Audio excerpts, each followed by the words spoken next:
Halo. Assalamualaikum, kita dari keluarga baru mau sharing soal ketuban pecah dini. Dini ya, dini, bukan pernikahan dini. Bukan. Jadi kita langsung aja ya. Jadi ini sepengetahuan aku dan yang aku alamin aja. Jadi kalau misalnya ada yang salah atau yang menurut kalian nggak sesuai dengan apa yang kata dokter, bahasanya ya maklumi karena ini hanya pengetahuan dan yang aku alami aja gitu. Mulai ada remesannya tuh minggu ke berapa? Jadi pas usia 38 minggu 36, 38. 38. Jadi sebelumnya tuh aku tuh udah USG 38 minggu dan kata dokter itu udah waktunya untuk melahirkan. Jadi kalau misalnya 2 minggu setelah itu nggak ada mules harus USG ulang lagi. Tapi tahu nggak, setelah beberapa hari dari dokter itu drama mulai terjadi. Awalnya gimana? Jadi awalnya tuh aku tuh ngerasa kayak ada yang keluar dari jalan lahir. Jadi kayak ada yang keluar dari jalan lahir, tapi aku tuh nggak tahu itu tuh antara pipis atau maaf ya bukannya porno, keputihan atau apa. Soalnya si cairannya itu cair aja gitu, cuman ya nggak bisa ditahan, tapi nggak banyak juga. Terus pas udah kayak gitu kan agak takut juga sih ya, soalnya kan emang waktu-waktu udah dekat waktunya mau melahirkan kata dokter. Jadi kita cobalah ke bidan. Pas ke bidan itu jadi aku tuh dicek di sana tuh, dan si bidannya tuh kayak kurang ngasih informasinya gitu. Secara kita kan pasangan baru menikah. Baru banget. Jadi terus kita kan di sini tinggal, jadi nggak, ya maksudnya tuh orang tua ada tapi kan pengetahuannya tuh kurang lah gitu ya. Gitu. Jadi pas dicek, pas ke bidan juga malah dapat jawabannya itu nggak memuaskan, nggak menenangkan hati kita juga. Jadi pas ke bidan dicek, malah dicek pembukaan, dan aku emang nggak ngerasa mules, nggak ngerasa apa-apa, cuman kata si bidannya takutnya itu ada pembukaan. Jadi dicek gitu Ya oh, dicek dalam. sakit nggak sakit? Lumayan ya, sampai ke ulu Pertama hati ya, gitu. pertama banget ya. Di situ langsung trauma gitu kan. Terus pas dicek dan ternyata belum ada pembukaan. Terus pas aku tanya, ini ketuban bukan? Terus kata jawaban si bidannya itu pernah jawab nggak tahu, bukan nggak tahu sih, jadi nggak bisa memastikan kalau itu tuh ketuban atau bukan. Jadi waktu itu tuh kita tuh ke bidan, terus kata bidannya 3 harian aja dulu tunggu, kalau misalnya masih kayak gitu barulah ke rumah sakit katanya, kalau pengen tahu pastinya biar lebih jelas. Jadi kan aku tuh cuma dikasih antibiotik itu, jadi nggak bisa nentuin itu ketuban atau bukan. Dari situ pulanglah kita. Aku juga yakinnya nggak kenapa-napa ya, cuma dikit kan ketubannya. Dan dia juga bilangnya nggak apa-apa karena ketuban juga kalau misalnya rembes, karena nggak apa-apa soalnya banyak cina apa teh katanya teh nggak akan pengaruh apa-apa, soalnya kan si stok ketubannya tuh memang banyak di dalam rahim tuh. Ya udah aku tuh rada tenang, dan pas setelah pulang dari bidan tuh emang si rembesannya tuh kurang, jadi berkurang. Tahu-taunya pas udah berapa hari itu muncul lagi si rembesannya itu tuh. Ke bidan lagi lah. Ke bidan, masih bidan itu Ya masih. tapi beda ya orangnya ya. Beda orang, Beda yang meriksanya ya. dan pas ke bidan lagi, kita berdua ke bidan. Terus pas ke bidan dicek lagi lah, pembukaan lagi. Waduh, udah terlalu deg-degan. sakit ya sekarang ya, udah kedua kalinya ya. Ya tetap aja tapi sakit. Yang namanya cek dalam itu jadi kayak tangan gitu loh dimasukin, jadi kayak ada benda asing itu tuh dipaksa sampai ke dalam gitu, sedangkan pembukaan tuh belum ada. Dan itu rasanya tuh lumayan sakit loh ya, buat para laki-laki, hargailah wanita.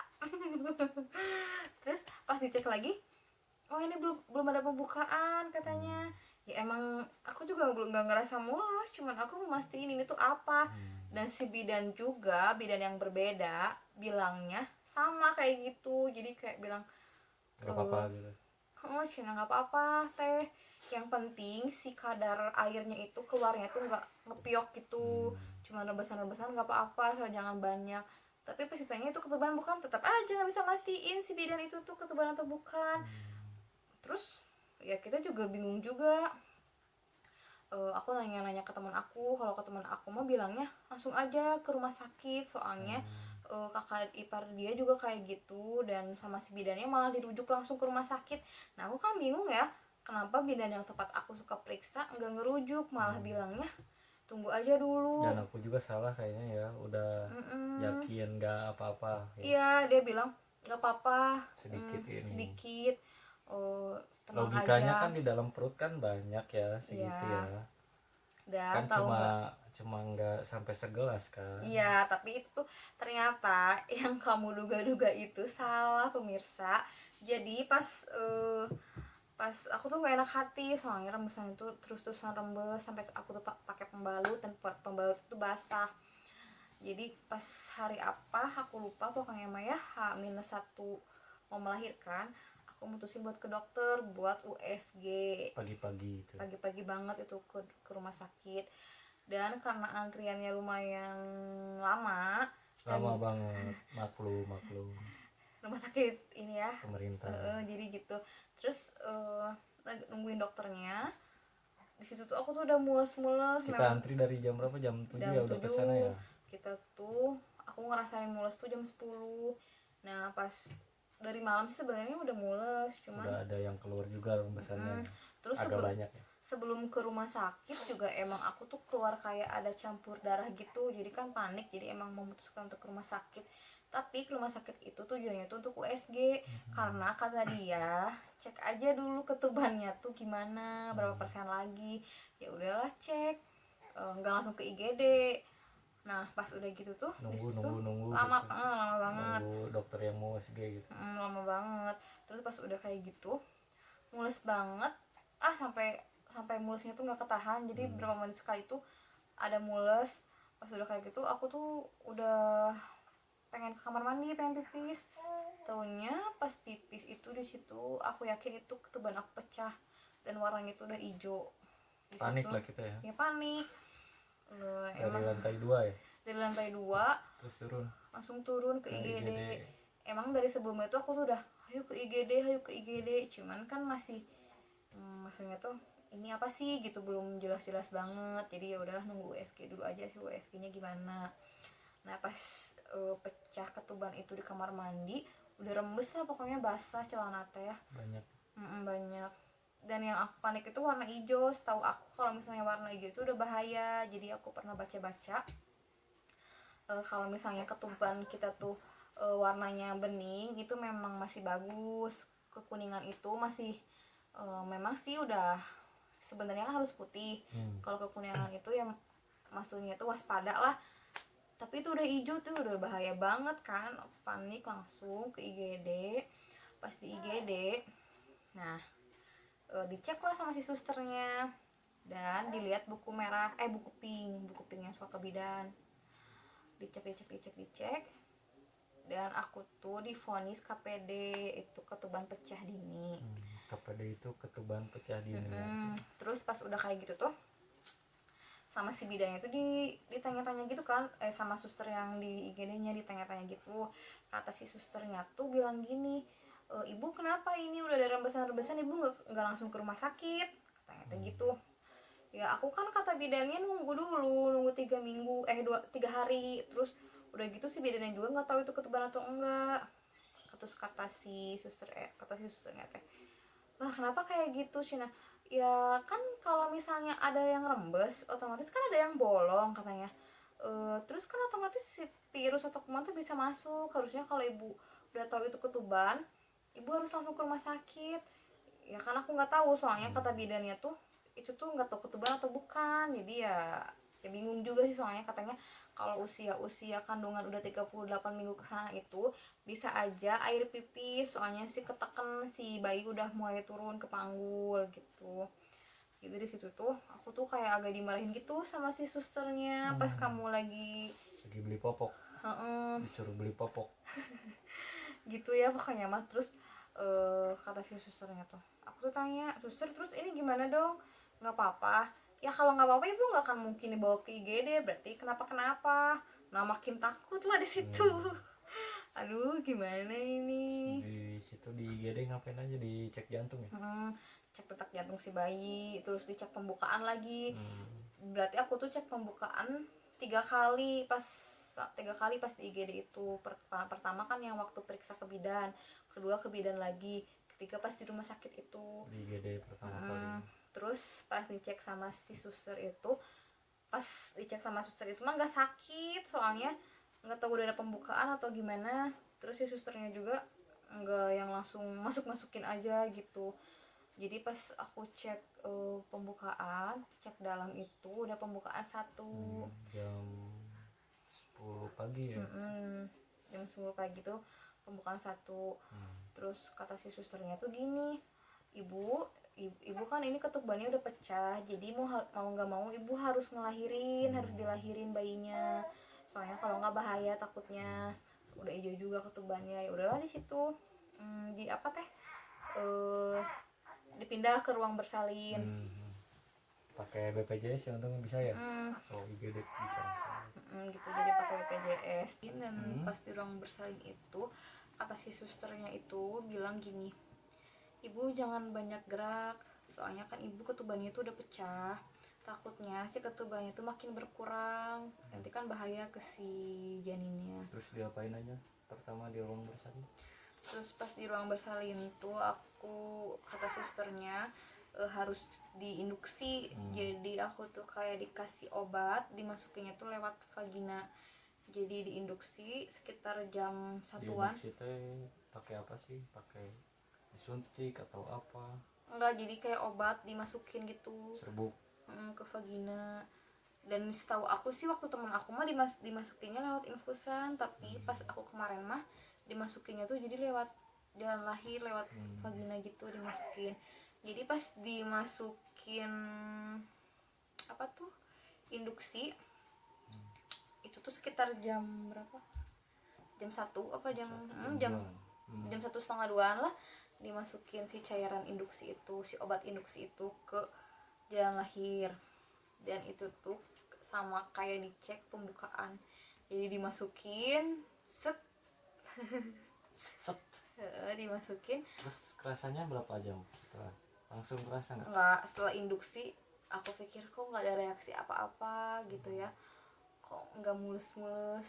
Baru ngerasain mulus itu pas agak sorean sekitar jam 4-an gitulah, mulus biasa. Terus pas sekitar maghrib apa 6:30 maghrib, enggak, dicek sama si susternya tuh. Terus pas dicek sama susternya itu ternyata baru pembukaan 1. Kebayang nggak, dari jam 10 sampai jam 7 apa setengah 7 belum naik ya? Pembukaan tuh nggak naik, belum naik, masih tetap di pembukaan 1. Udah panik kan, masa kok ini nggak naik pembukaannya, gimana ini, udah mah ketubannya pecah duluan, udah hijau, takutnya makin berkurang. Wah udah panik pokoknya, mau udah deg-degan. Terus tiap dicek detak jantung, direkam gitu ya, di situ tuh udah deg-degan aja, udah ya maksudnya tuh aduh gimana nih, ngerasa salah juga sih, soalnya udah tahu itu ketuban gitu ya, kayaknya ketuban, tapi kenapa kita nggak langsung ke rumah sakit, kita malah nggak dengerin si bidan itu. Padahal orang-orang tuh banyak nyalain udah langsung ke rumah sakit. Makanya mah di situ nggak maju-maju sih pembukaan tuh, sampai udah dimasukin induksi kan 1 kali. Terus kata susternya bilang gini, ibu ini emang mules banget ya?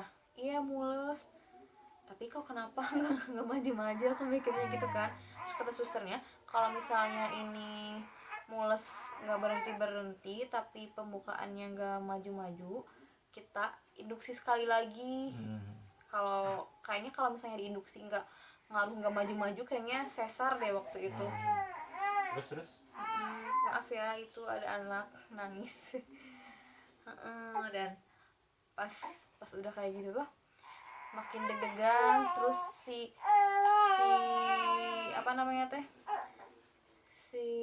detak jantung, bukan detak jantung, si gerakan bayinya juga udah mulai nggak kerasa, soalnya kan tiap direkam jantung tuh kayak dikasih alat gitu buat dipegang kalau misalnya si bayinya gerak pencet.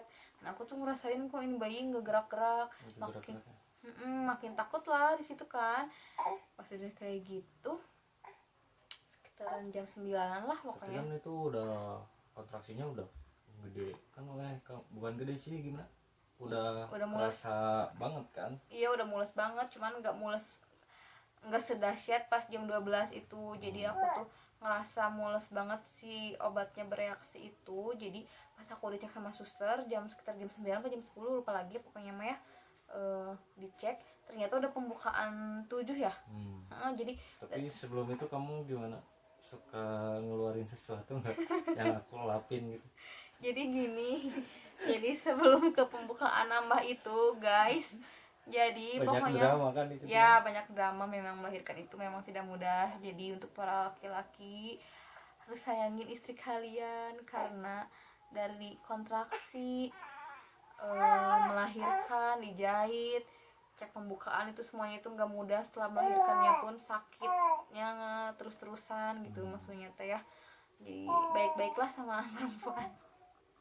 Jadi balik lagi ke yang tadi ya. Jadi Proses kontraksinya kayak gimana sih? Jadi proses kontraksinya tuh aku tuh 14 jam apa 11 jam lupa lagi lah pokoknya, hitungnya dari jam 10 sampai jam 1 baru ngelahirin. Jadi pembukaan naik itu dari jam 12. Itu cepat pembukaannya, dari pembukaan 7 ke 9. Tapi dari 9 ke pembukaan 10 itu lama banget namanya pembukaan, gak maju-maju. Udah gak tahan yang rasanya gimana. Ya Allah pokoknya mah nggak tahu, karena diinduksi. Jadi kata orang memang kalau diinduksi itu lebih sakit katanya daripada ngelahirin normal. Dan aku tuh ngerasain banget sampai ke tulang belakang sakitnya. Jadi aku sebelum pembukaan 10 itu belum waktunya harus ngeden, aku ngeden guys. Jadi aku kayak ngeluarin pup gitu. Jadi sebelum ngelahirin aku ngeluarin pup gitu dan dia yang ngebersihin ya. Kan kita tim tisu basah kan habis satu kan tisu basah ya. Jadi si susternya juga kayaknya tahu kalau udahlah diamin aja orang pembukaannya belum naik, jadi nggak datangin kita.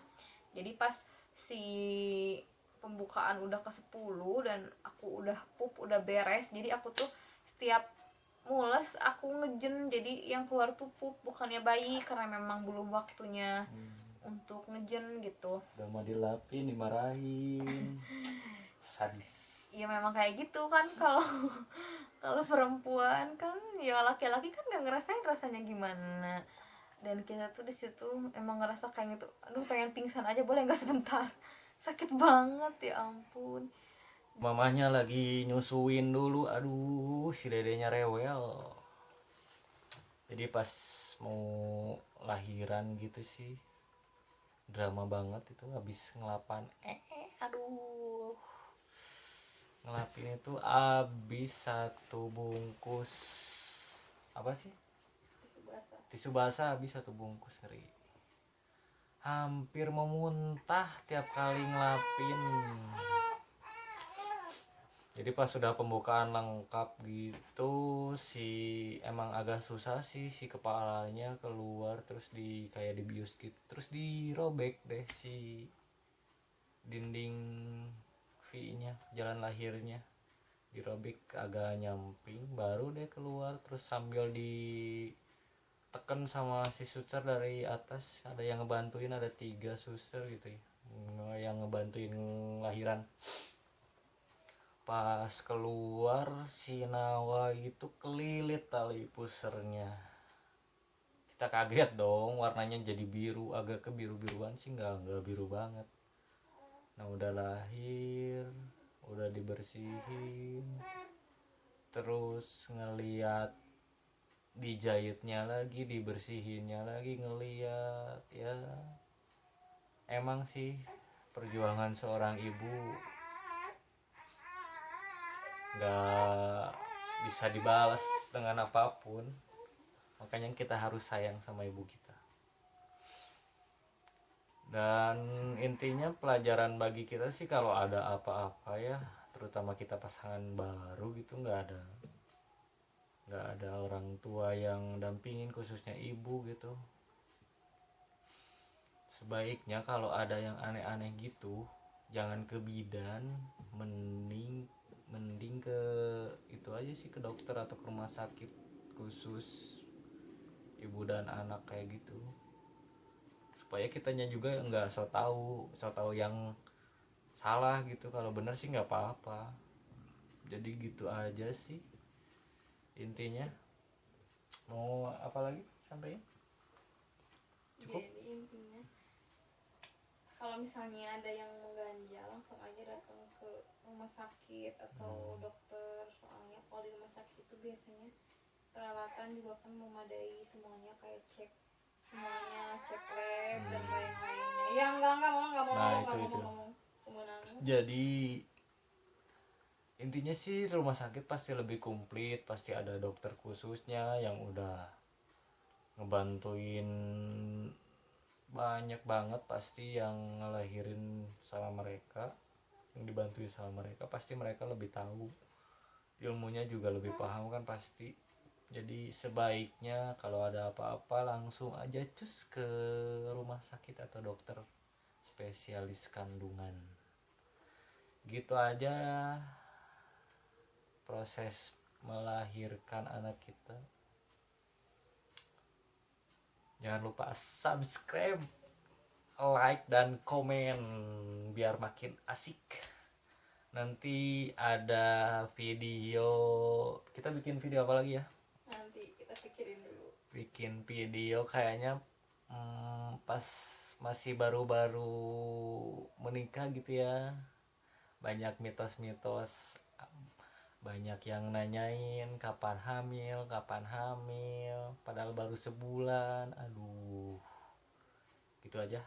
Assalamualaikum warahmatullahi wabarakatuh.